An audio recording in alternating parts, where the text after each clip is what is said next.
សូមជម្រាបសួរប្រិយមិត្តទាំងអស់គ្នាសូមស្វាគមន៍មកកាន់កម្មវិធីបច្ចុប្បន្នភាពអាមេរិកាំងបាទនៅពេលនេះគឺយប់ថ្ងៃ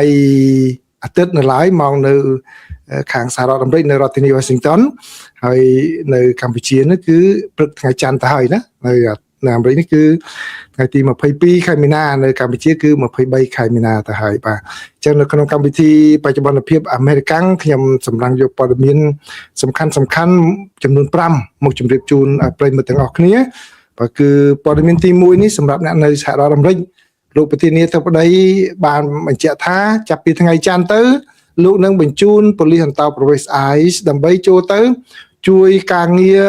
សន្តិសុខនៅអាកាសយានដ្ឋានក្នុងខណៈពេលដែលការបិទក្រសួងសន្តិសុខមាតុភូមិនៅតែបន្តឲ្យធ្វើឲ្យប៉ះពាល់ទៅដល់ប៉ូលីសសន្តិសុខខាងអាកាសយានដ្ឋានហៅថា TSA ដែលធ្វើឲ្យអ្នកធ្វើដំណើរហ្នឹងបន្លាគេថារងចាំនឹងរាប់ម៉ោងឥឡូវនេះគឺដាក់ទៅប៉ូលីសអន្តោប្រវេសន៍ ICE ទៅជួយពង្រឹងនៅទីនោះបាទ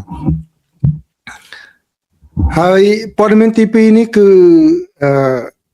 ការវិវត្តនៅមជ្ឈមបូព៌ាខាងអ៊ីរ៉ង់ឥឡូវនេះឆ្លើយតបមកសហរដ្ឋអាមេរិកវិញថាបើសិនជាសហរដ្ឋអាមេរិកហ៊ានទៅវាយប្រហារទៅលើហេដ្ឋារចនាសម្ព័ន្ធអគ្គិសនីរបស់ខ្លួនតាមការព្រមានរបស់លោកប្រធានាធិបតីកាលពីថ្ងៃម្សិលមិញនោះគឺបាទអ៊ីរ៉ង់នឹងវាយប្រហារទៅលើប្រព័ន្ធធម្មពលអគ្គិសនីហើយនឹងប្រព័ន្ធទឹករបស់បណ្ដាប្រទេសនៅក្នុងតំបន់ឈូងសមុទ្រប៉ែកផងដែរបាទដែលជាការមួយមិនញញើតតែជាការមួយបង្ហាញនៅការមានះរបស់អ៊ីរ៉ង់ចំពោះការព្រមានរបស់លោកប្រធានាធិបតី Donald Trump បើលោក Trump ព្រមានហ្នឹងគឺឲ្យបើកច្រក Hormuz បើមិនចឹងទេលោកនឹងវាយប្រហារទៅលើបាទរោងចក្រអគ្គិសនីរបស់អ៊ីរ៉ង់ហើយព័ត៌មានទី3នេះជូនអំពីការផ្ទៀងផ្ទាត់ការពិតដោយធ្វើឡើងដោយខាងបញ្ជាការកណ្ដាលរបស់សហរដ្ឋអាមេរិកឬក៏ថាបញ្ជាការយុទ្ធភូមិភាគកណ្ដាលដែលទទួលបន្ទុកតំបន់មជ្ឈមបូព៌ានិងអាហ្វ្រិករបស់សហរដ្ឋអាមេរិកអំពីព័ត៌មានคล้ายៗដែលខាងអ៊ីរ៉ង់បានផ្សព្វផ្សាយពាក់ព័ន្ធនឹងយន្តហោះ F-15 របស់សហរដ្ឋអាមេរិកហើយព័ត៌មានទី4នេះគឺការប្រជុំរវាងប្រតិភូរបស់អ៊ុយក្រែនជាមួយនឹងខាងប្រតិភូរបស់សហរដ្ឋអាមេរិកអំពីកិច្ចព្រមព្រៀងបញ្ចប់សង្គ្រាមនៅក្នុងប្រទេសអ៊ុយក្រែននោះឥឡូវខាងប្រតិភូបានបញ្ចប់ការពិភាក្សាគ្នានៅថ្ងៃអាទិត្យនេះបន្ទាប់ពីបានចាប់ផ្ដើមតាំងពីថ្ងៃសៅរ៍ម្សិលមិញហើយមានការវិវត្តខ្លះដែលក្នុងនោះគឺមានការសន្យានឹងដោះលែងចំណាប់ខ្មាំងដោះលែងឆ្លើយសឹកឬក៏ហៅថាអ្នកទោសសង្គ្រាមបន្ថែមទៀតពីរុស្ស៊ីហើយនឹងអ៊ុយក្រែនទៅវិញទៅមកព័ត៌មានចុងក្រោយនេះគឺជារឿងអំពីប្រាសាទព្រះវិហារបាទគឺអ្នកសារព័ត៌មាន Global Mail បាទ Global and Mail បាទគាត់បានសរសេរអត្ថបទនេះគឺលោកនេះបាទគាត់សរសេរអត្ថបទនេះអំពីប្រាសាទព្រះវិហារហើយខ្ញុំយកអត្ថបទនេះមកជម្រាបជូនប្រិយមិត្តដូចទាំងអស់គ្នាឲ្យដឹងគឺសាច់រឿងប្រិយមិត្តដឹងស្ទើរតែទាំងអស់ទៅហើយក៏ប៉ុន្តែសារៈសំខាន់ដែលខ្ញុំយកមកជម្រាបជូននៅពេលនេះគឺចង់ឲ្យប្រិយមិត្តដឹងថាតើរឿងដែលកើតឡើងនៅកម្ពុជានេះបណ្ដាញសារព័ត៌មាននៅខាងក្រៅអ្នកសារព័ត៌មានអន្តរជាតិគេសរសេរយ៉ាងម៉េចដែរអំពីរឿងប្រាសាទព្រះវិហារហ្នឹងហើយនៅចំណុចទី2ដែលខ្ញុំចង់ឲ្យប្រិយមិត្តចាប់អារម្មណ៍នោះគឺអ្នកនាំអ្នកសារព័ត៌មាននេះទៅតែគាត់បាននិយាយពាក្យកន្លឹះយ៉ាងម៉េចដែលជួយទៅដល់ផលប្រយោជន៍ប្រទេសកម្ពុជាដែលជាមេរៀនប្រិយមិត្តគួរតែសិក្សាពិចារណាអាចធ្វើតាមបានឬតែល្អបាទនេះជាព័ត៌មានសំខាន់ដែលខ្ញុំចង់ក្រងជម្រាបជូនប្រិយមិត្តនៅក្នុងកម្មវិធីបច្ចុប្បន្នភាពអាមេរិកាំងឥឡូវចូលព័ត៌មានពិស្ដាគឺព័ត៌មានទី1បាទព័ត៌មានទី1នេះគឺលោកប្រធានាធិបតីសហរដ្ឋអាមេរិកលោក Donald Trump បានបញ្ជាក់ឲ្យដឹងថាលោកកំពុងតែបញ្ជូនប៉ូលីសអន្តោប្រវេសន៍ ICE បាទដើម្បីទៅតាមអាកាសយានដ្ឋានធំរបស់សហរដ្ឋអាមេរិកដើម្បីជួយសម្រួលអ្នកធ្វើដំណើរនៅតាមអាកាសយានដ្ឋានទាំងនោះដែលពេលនេះគឺជាប់កកស្ទះរងចាំរាប់ម៉ោងដើម្បីឆ្លងកាត់កន្លែងត្រួតពិនិត្យសន្តិសុខដោយសារតែការបិទរដ្ឋាភិបាលមួយចំនួនគឺជាពិសេសគឺក្រសួងសន្តិសុខមាតុភូមិដែលគ្រប់គ្រងទៅលើភ្នាក់ងារសន្តិសុខនៅអាកាសយានដ្ឋានហៅថា TSA នឹងតែម្ដងបាទគឺ ការចាប់ផ្ដើមដាក់ពលានតោប្រវេសអាយចូលប្រតិបត្តិការហ្នឹងគឺចាប់ផ្ដើមពីថ្ងៃច័ន្ទមកនៅសហរដ្ឋអាមេរិកនេះហើយទៅតាមអាកាសយានដ្ឋាននានាដើម្បីជួយសម្រួលឲ្យអ្នកធ្វើដំណើរហ្នឹងបានធ្វើដំណើរស្រួលបួលជាងមុនហើយលោកប្រធានាធិបតីឆ្លៀតឱកាសនេះបានស្ដីបន្ទោសទៅដល់អ្នកតាក់តែងច្បាប់នៃគណៈបកប្រជាធិបតេយ្យថាគឺជាអ្នកដើមចំធ្វើឲ្យមានរឿងនេះបិទក្រសួងសន្តិសុខមាតុភូមិរហូតមកដល់ពេលនេះបាទឥឡូវនេះចូលទៅដល់សប្តាហ៍ទី6ទៅហើយផលប៉ះពាល់ហ្នឹងគឺមានបើតាមខាងអាជ្ញាធរអាកាសចរអាជ្ញាធរសន្តិសុខនៅតាមអាកាសយានដ្ឋានហ្នឹងគឺបានឲ្យដឹងថាមានមន្ត្រីសន្តិសុខប៉ូលីសនៅចរាចរណ៍ប៉ូលីសខាងសន្តិសុខអាកាសយានដ្ឋានជាង400នាក់ហើយបានឈប់សម្រាប់ពីការលាលែងពីការងារតែម្ដងគាត់ឈប់ការងារគាត់ថាដូចជាមិនសមរម្យគាត់ទៅធ្វើការងារអ្វីផ្សេងទៅហើយមានបុគ្គលិករាប់ពាន់នាក់ទៀតបានបាទទូរស័ព្ទមកសុំសម្រាប់ការងារដោយសារតែគាត់មិនអាចនឹងទុកកូនចោលអត់មានលុយបង់ឲ្យគេពេលគេមើលកូនអត់មានលុយចាក់សាំងមកធ្វើការបាទដូច្នេះគាត់ត្រូវតែបង់ហ្គាសបង់ភ្លើងបង់អាហារថ្លៃជួលផ្ទះហ្នឹងបាទត្រូវធ្វើការងារអ្វីបន្ទាប់បន្សំសិនដើម្បីបាទរកប្រាក់មកបង់ហ្នឹងបាទអាចថាទៅធ្វើរត់ Uber រត់អីបាទ Simply តែម្ដងសិនទៅបាទពីព្រោះអីអ្នកនៅសហរដ្ឋអាមេរិកហ្នឹងខ្លះហ្នឹងគឺរស់នៅ paycheck to paycheck ណាអស់មក paycheck បងនេះបងនោះអញ្ចឹងទៅដល់ពេលអត់បានបាទពី paycheck ទៅហើយបាទ miss មក paycheck ទៅឥឡូវហ្នឹងគឺពិបាកដែរនេះបើយោងតាមដូចថាលោកឧបការីបាទឧបការីរដ្ឋមន្ត្រីរបស់ក្រសួងសន្តិសុខមាតុភូមិបានប្រាប់សារព័ត៌មាន NPR អំពីការលំបាកនេះហើយគឺការដាក់មកនេះបាទការដាក់មកនេះគឺរងការរិះគន់ផងដែរពីខាងសហជីពរបស់កម្មករសហជីពបុគ្គលិក TSA ហ្នឹងគាត់ថាដាក់មកអញ្ចឹងគឺជាការមួយមិនត្រឹមត្រូវទេពីព្រោះអីបាទមន្ត្រីប៉ូលីស TSA សន្តិសុខនៅអាកាសយានដ្ឋានហ្នឹងទទួលបានការហ្វឹកហ្វឺនពិសេសដែលអាចនឹងតាមដានពិនិត្យមើលថាតើអ្នកណាម្នាក់មើលទៅសង្ស័យថាអាចនឹងមានជាតិផ្ទុះឬក៏មានសារធាតុអ្វីដែលពួកគេអាចនឹងការពារសុវត្ថិភាពការហោះហើរនឹងបានក៏ប៉ុន្តែខាងអ្នកដែលជំនាញខាងខាងប៉ូលីសអន្តោប្រវេសន៍ ICE ហ្នឹងគឺបាននិយាយថាមិនអីទេព្រោះប៉ូលីសសន្តិសុខខាងអាកាសយានដ្ឋានហើយនិងប៉ូលីសអន្តោប្រវេសន៍ ICE ហ្នឹងគឺរៀនដូចគ្នាទេហើយស្ថិតក្រោមក្រសួងសន្តិសុខមាតុភូមិដូចគ្នាទេដូច្នេះអាចនឹងយកទៅបានដោយឡែកខាងប្រធានសមាជិករដ្ឋសភាគណៈបកប្រជាធិបតេយ្យប្រចាំនៅរដ្ឋសភាវិញគឺលោក Hakeem Jeffrey បាទលោក Hakeem Jeffrey បានស្ដីបន្ទោសរដ្ឋបាលលោកប្រធានាធិបតី Donald Trump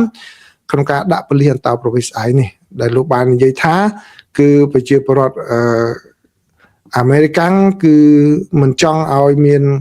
មន្ត្រីប៉ូលីសអន្តោប្រវេសន៍ ICE ណាដែលមិនទទួលបានការវឹកវើអំពីការពារសុវត្ថិភាពតាមអាកាសយានដ្ឋាននោះមកធ្វើកិច្ចការងារនេះបានទេ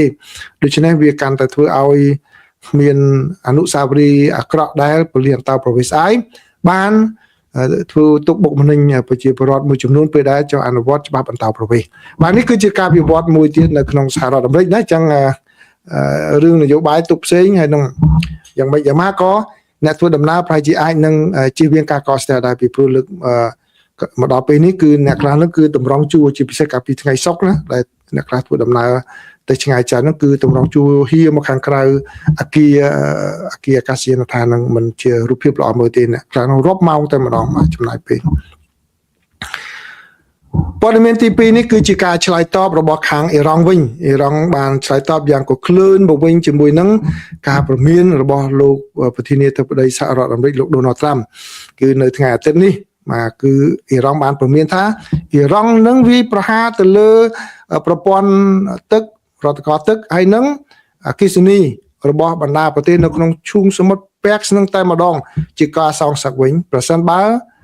លោកប្រធានាធិបតី Donald Trump ធ្វើតាមការព្រមានរបស់លោកដែលថានឹងវាយប្រហារទៅលើរោងចក្រអគ្គិសនីរបស់អ៊ីរ៉ង់ក្នុងរយៈពេល24ម៉ោងបើសិនជាក្នុងរយៈពេល48ម៉ោងប្រសិនបើអ៊ីរ៉ង់មិនបើកច្រក Hormuz ដូច្នេះការឆ្លើយតបរបស់អ៊ីរ៉ង់នេះគឺជាការបង្កើននៅភាពតានតឹងបន្ថែមទៀតហើយថាសង្គ្រាមដែលមានរយៈពេល3សប្តាហ៍មកនេះឥឡូវចូលដល់សប្តាហ៍ទី4ហើយប្រហែលជានឹងមិនងាយចប់ឆាប់ៗនោះទេ ការដែលអ៊ីរ៉ង់ព្រមានវិប្រហាទៅលើកន្លែងរដ្ឋកោទឹកហើយនឹងអគ្គិសនីរបស់បណ្ដាប្រទេសនៅឈូងសមុទ្រប៉ែកហ្នឹងគឺវាមានគ្រោះថ្នាក់ណាស់ពីព្រោះអីបណ្ដាប្រទេសនៅឈូងសមុទ្រប៉ែកមួយចំនួនគឺគាត់ពឹងផ្អែកទៅលើទឹកសាបហ្នឹងដោយយកទឹកសមុទ្រមកចម្រាញ់មកទឹកសមុទ្រមកចម្រាញ់ដើម្បីយកទឹកសាបនឹងប្រើប្រាស់តែម្ដងគឺប្រទេសដែលពឹងពាក់ខ្លាំងហ្នឹងគឺដូចជាបារ៉ែនកាតាយហ្នឹងសិតតែយករោងចក្រចម្រាញ់ទឹកសមុទ្រធ្វើជាទឹកសុទ្ធប្រើហ្នឹង 100% តែម្ដងហើយអារ៉ាប់រួមវិញគឺចម្រាញ់ទឹកសមុទ្រយកទឹកប្រើ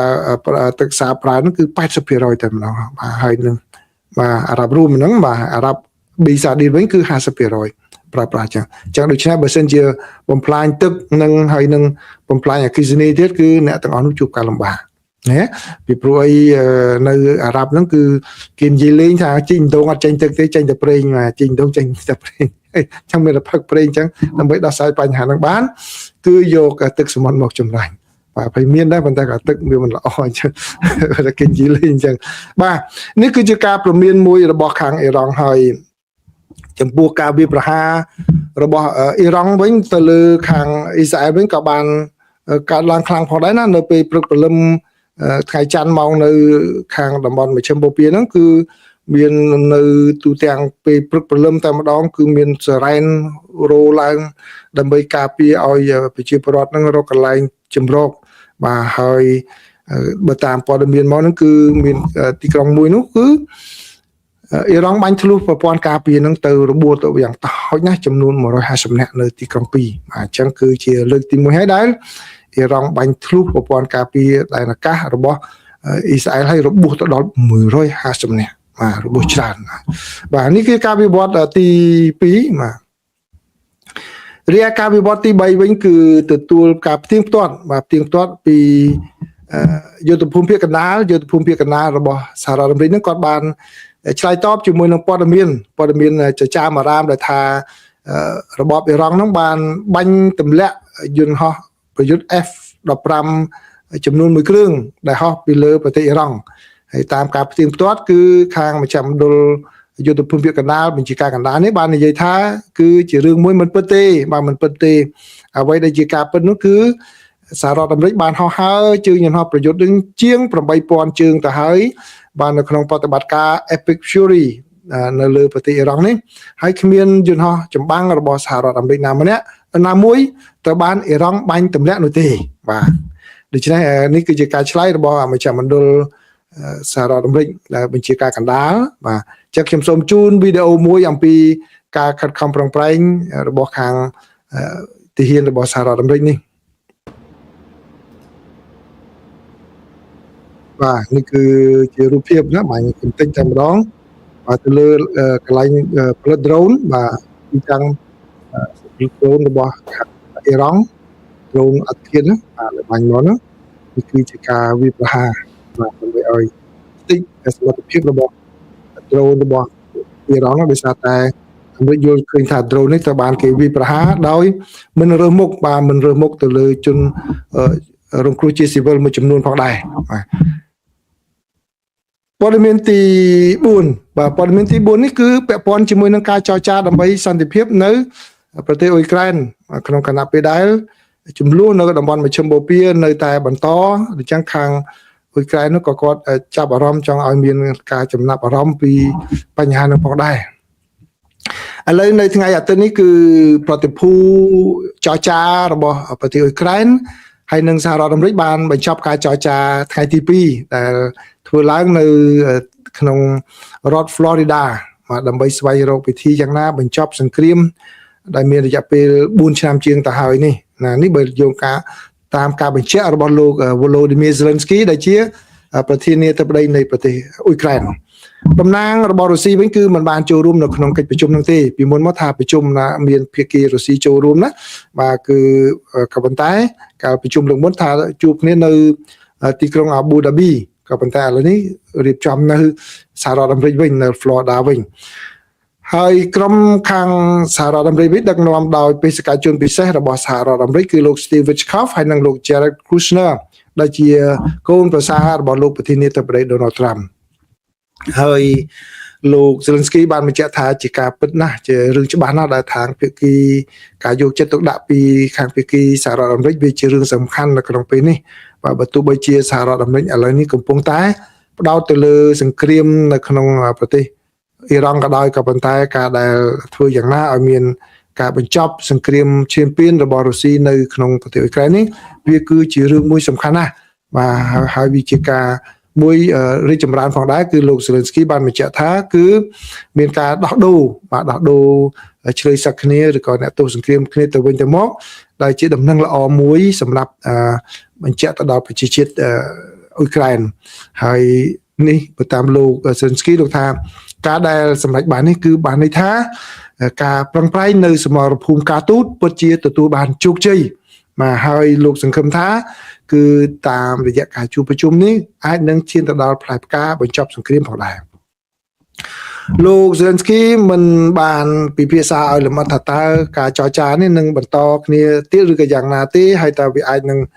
កើតឡើងនៅពេលណាហើយក៏ទម្រង់បែបណាទេលោកគាត់តែបញ្ចប់ដោយប្រាប់បែបនេះបាទហើយនៅក្នុងពេលព្រឹកថ្ងៃអាទិត្យហ្នឹងគឺលោក Zelensky ក៏បានទទូចទៅឲ្យបណ្ដាប្រទេសសម្ព័ន្ធមិត្តហ្នឹងគឺនៅបន្តដាក់ទណ្ឌកម្មដាក់សម្ពាធទៅលើរុស្ស៊ីដដែលបាទដោយកាន់តែរឹងមាំខ្លាំងឡើងបាទក្នុងខណៈពេលដែលរុស្ស៊ីឥឡូវនេះហាក់ដូចជាទទួលបានភ្លើងខៀវក្នុងការនាំប្រេងចេញដោយសហរដ្ឋអាមេរិកលើកលែងការដាក់ទណ្ឌកម្មក្នុងរយៈសិនដើម្បីបន្ធូរបន្ថយតម្លៃប្រេងនៅលើពិភពលោកបាទលោក Zelensky យល់ថាមិនគួរណាបន្ធូរបន្ថយទេគឺត្រូវតែ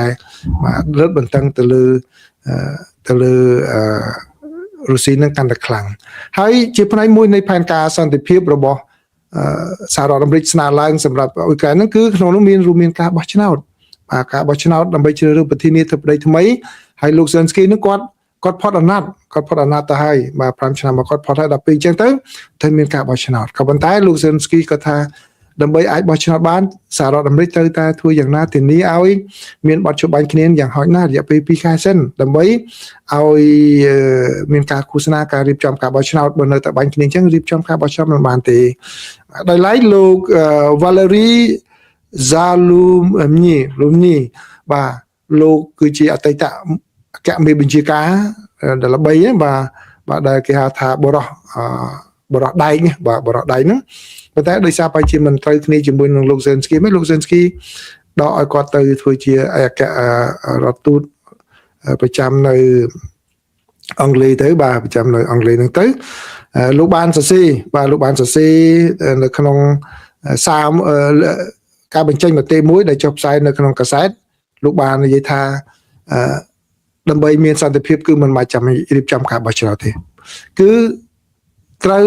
តែប្រើអាវុធដើម្បីប្រយុទ្ធគ្នាឲ្យចប់នៅក្នុងសមរភូមិតែម្ដងបាទហើយគាត់ហ្នឹងគឺលោក Valery ហ្នឹងគេ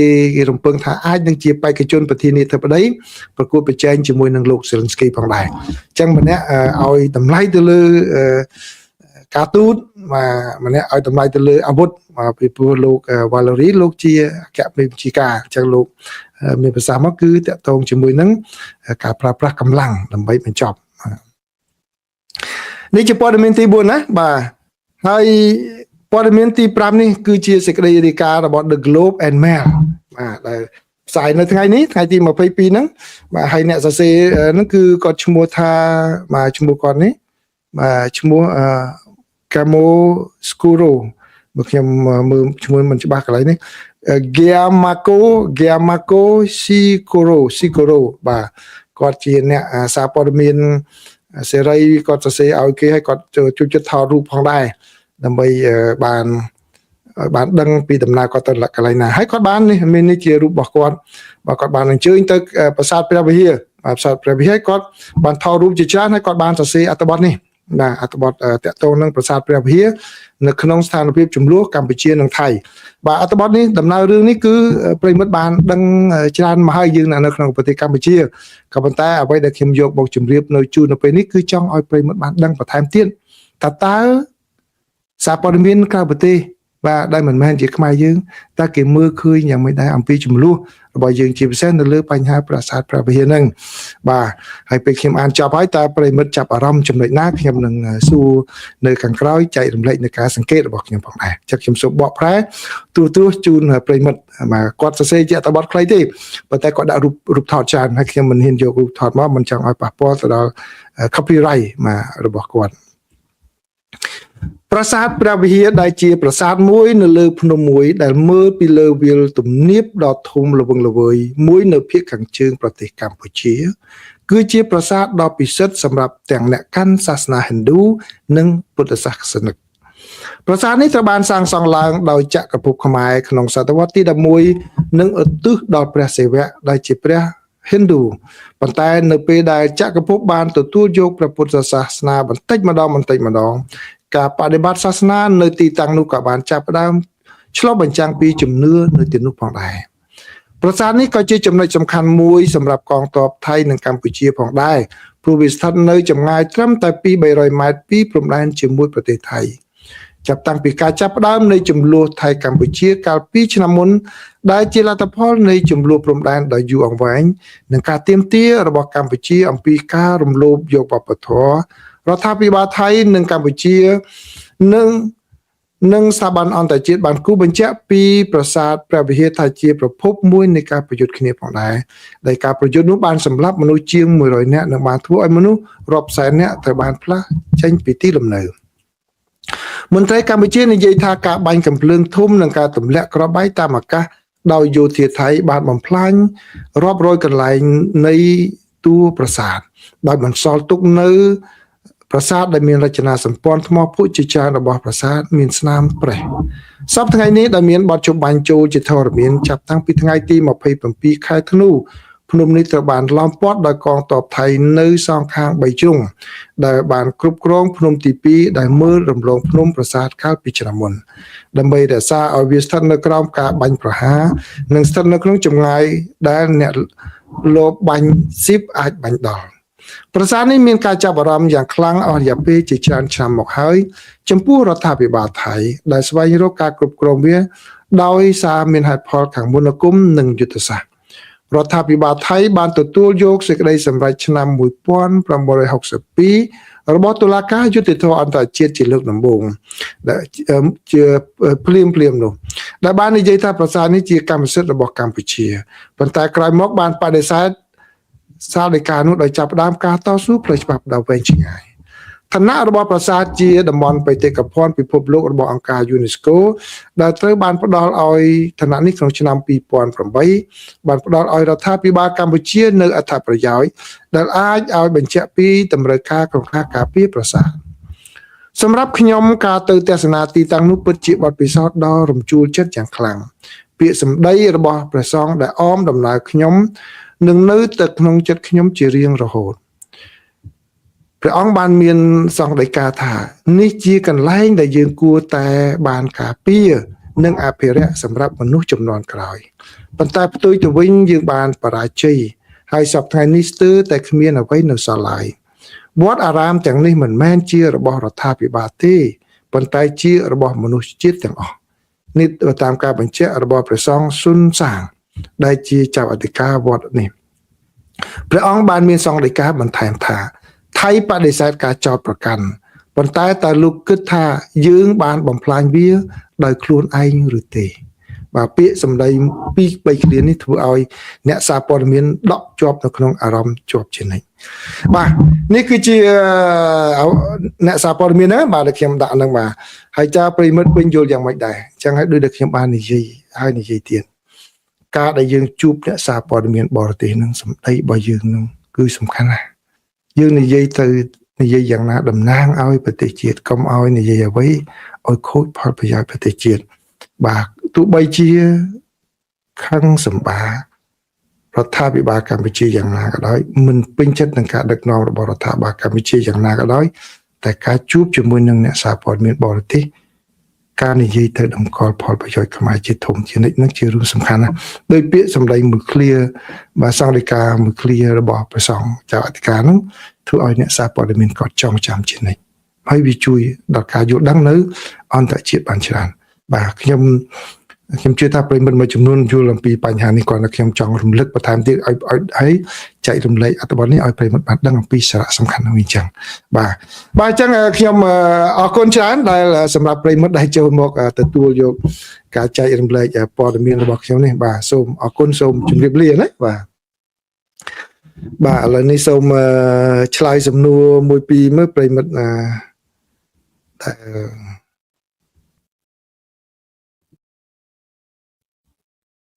បាទអូខេមាននរណាគេមើលក្រោយគេមុនគេសវណ្ណពៀនទឹមជោបុនថនលឹមជំរាបសួរសុជាតិតាមិក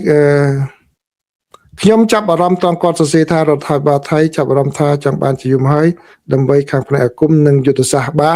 បើមានខាងថៃក៏តែងតែគិតរឿងនេះថាវាជាទីតាំងដែលសក្ការៈបើជាស្តង់សក្ការៈមានវេទមន្តមានអីហ្នឹងជារឿងមួយជួយនេះហើយយុទ្ធសាស្ត្រហ្នឹងគឺកន្លែងហ្នឹងមើលតែទៅដល់ទេប្រិមត្តមានណាប្រហែលណាបានទៅដល់ខ្ញុំទៅដល់ប្រាសាទព្រះវិហារហ្នឹងកន្លែងដែលមើលហ្នឹងគឺលក្ខណៈយុទ្ធសាស្ត្រមែនបើសិនជាចង់វាហ្នឹងគឺឡើងទ័ពមកពិបាកឡើងអញ្ចឹងណាបាទអញ្ចឹងនឹងចំណុចហ្នឹងច្រើនដែរបាទហើយចនសុខសប្បាយទៅចនអរគុណច្រើនណាអរគុណច្រើនចនបានសួរសុខទុក្ខសុផាតមីសូមអរគុណលោកពូព័ត៌មានល្អរួមចំណែកជាមួយថ្នាក់ដឹកនាំជាតិលោកពូស្ដាប់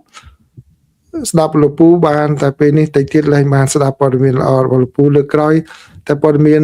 បំភ្លឺខូចសង្គមពិភពលោកសោកស្ដាយលែងបានស្ដាប់ព័ត៌មានលោកពូអរគុណបាទចាំមកដូចខ្ញុំនិយាយទៀតថាពេលដែលខាងលោកត្រាំឲ្យសម្រាប់រដ្ឋបាលមួយឆ្នាំនេះដូចជាគេថាជាពរជ័យលាក់មុខមួយដែរដែលខ្ញុំអាចមកនិយាយបានចូលរួមចំណែកបាន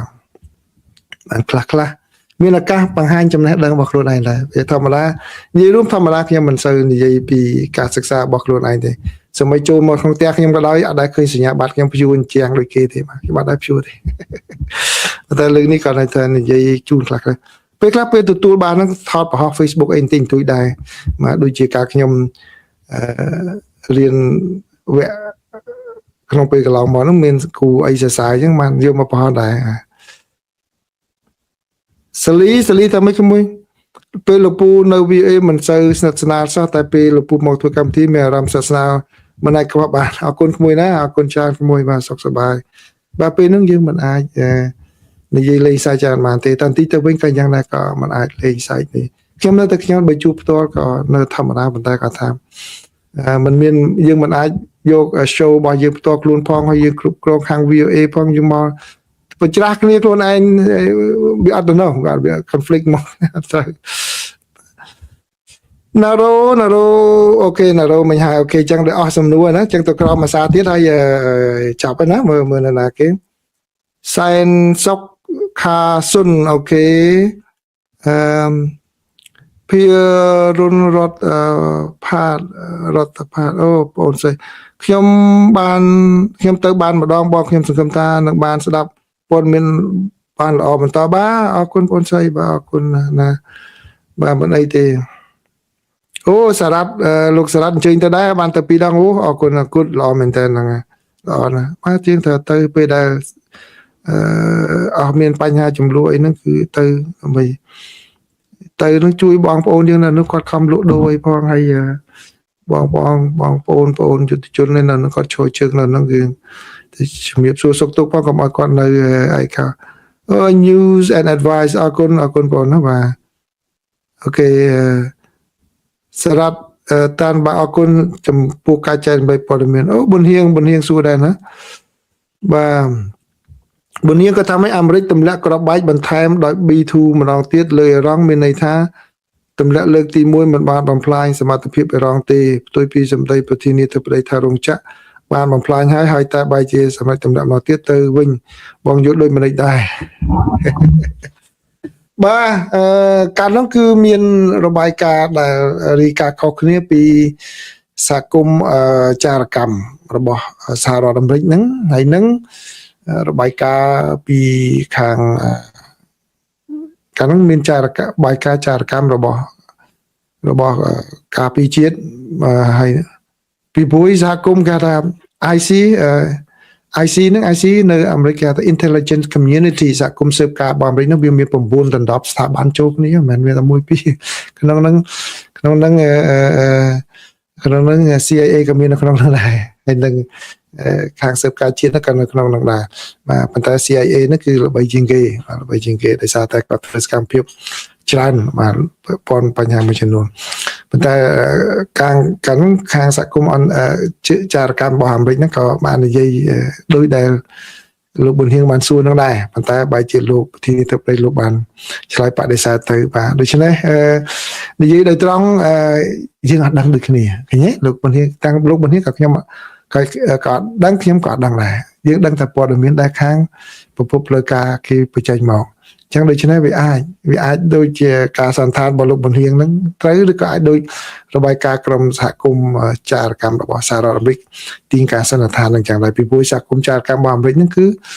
ច្រើនអង្គភាពបញ្ចូលគ្នាណាបាទនៅក្នុងនោះមានរបស់ខាង FBI ក៏នៅក្នុងដែរសហគមន៍ចារកម្ម FBI នៅក្នុងនោះពួកខាង DEA ហ្នឹងក៏នៅក្នុងនោះគឺបញ្ចូលគ្នាទាំងអស់គេច្បាច់ជារូបភាពមូលតែម្ដងបាទមូលទៅម្ដងដើម្បីឲ្យយើងដឹងឲ្យចេញជារបាយការណ៍តែមួយបាទប្រភពគេផ្សេងអញ្ចឹងទៅគេបាននិយាយអញ្ចឹង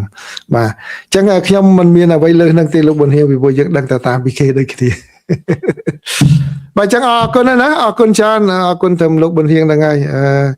បាទបរមីសីហៈអត្ថបទចុងក្រោយបងធ្វើខ្ញុំសក់ទឹកភ្នែកបាទអញ្ចឹងខ្ញុំនិយាយត្រង់បរមីទៅខ្ញុំក៏អញ្ចឹងដែរខ្ញុំមើលឃើញថាព្រះអង្គមានសង្ឃដីកាហ្នឹងគឺបានជួយយើងច្រើនបាទដូច្នេះពេលការដែលជួបជាមួយនៅបរទេសនោះយើងគុំនិយាយពេលខ្លះធ្វើឲ្យខាត់ប្រយោជន៍យើងបើយើងខឹងមិនក៏ដែរបាទអីក៏ដោយបាទដោយដែល